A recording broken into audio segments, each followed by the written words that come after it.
We actually get this question fairly frequently. It's more of a panic email that we get. Okay, that's a good one. Why did my special section take over my regular edition spot on my homepage? And what this comes down to is just really naming your special section. Okay, right. I do recall seeing that. Yeah, it's just recently. Somebody asked us that twice in one. I mean, we had 2 publishers in one day ask us this last week. Oh, okay. Yeah, let's show everyone. Do you happen to have a site up that you can just show us? Yep, I do. Awesome. Okay, I'm going to turn over the control to you. All right, go ahead. Okay, this is the Jamestown Press in Rhode Island. And they run their regular edition over here on the default sidebar. Right. And then they also have a special sections carousel down here in the middle of their page. Okay. Great. What happens when publishers try to put up a special section, they go through the same steps because, I mean, it's reasonable to think it should be done the same way as the regular edition because you're just uploading PDFs. But the difference is, let's go to the dashboard.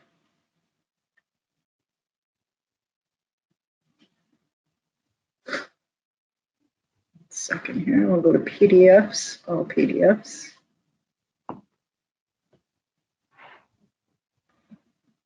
Okay, you'll see the differences in how the editions are named. Okay.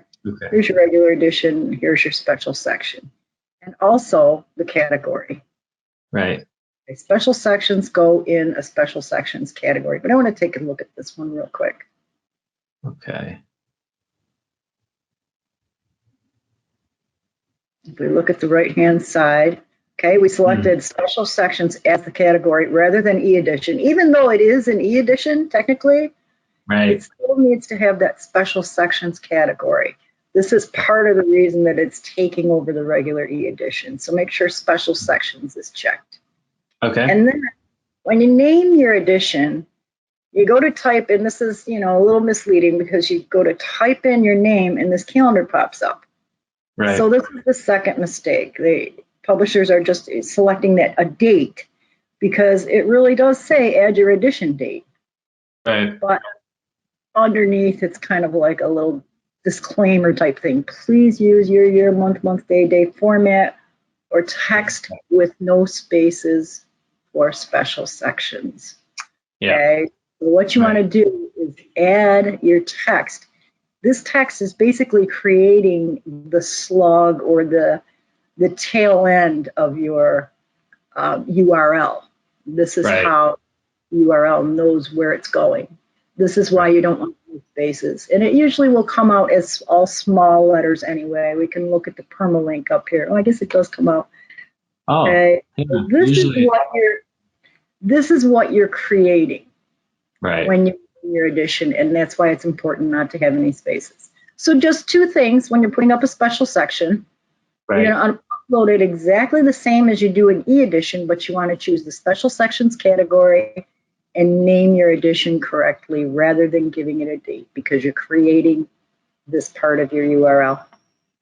Exactly. That's a really good point. I have a couple things to mention there. So just about the URL naming. What would happen if they did use spaces? Do you know? The link won't work.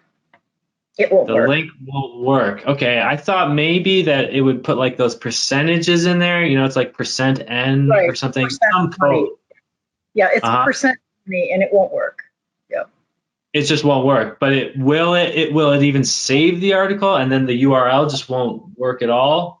Yes, I believe it will. It'll save it, but the URL won't work.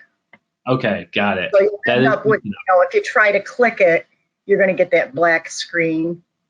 Right. Or a message that says no PDFs exist.